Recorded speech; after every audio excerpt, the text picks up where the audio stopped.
ছোটবেলা থেকেই তো আমরা জেনে এসেছি পৃথিবী সবকিছুকে চুম্বকের মতো টেনে রাখে। কিন্তু শুনলে আপনার একদম মাথা ঘুরে যাবে যে বিজ্ঞানী আলবার্ট আইনস্টাইন আমাদের রীতিমতো অবাক করে দিয়ে বলেছেন মহাবিশ্বে কেউ কাউকে আসলে টানেই না। এবং এই মজার বিষয়টা সহজে বুঝতে হলে পুরো মহাবিশ্বকে আমাদের একটা বিশাল টান টান ট্র্যাম্পোলিন হিসাবে কল্পনা করতে হবে।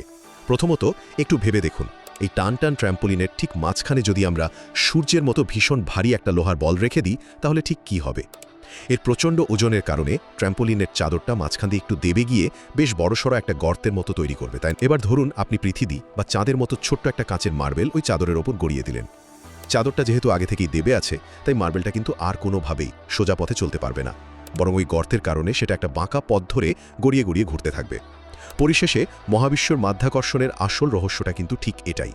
এখানে কেউ কাউকে চুম্বকের মতো টেনে ধরে রাখছে না, বরং ভারী বস্তুর কারণে মহাশূন্যের ট্র্যাম্পোলিনটা বাঁকা হয়ে যায়, আর ছোট বস্তুগুলো বাধ্য হয়ে সেই বাঁকা পথ ধরে গোল হয়ে চলতে থাকে। সব মিলিয়ে বলতে গেলে মাধ্যাকর্ষণ কোনো অদৃশ্য হাতের জাদুকরি টান নয়, এটি হলো কেবল ভারী বস্তু দিয়ে মহাশূন্যের এই ট্র্যাম্পোলিন বাঁকিয়ে দেওয়ার একটা দারুণ জ্যামিতিক ফলাফল মাত্র।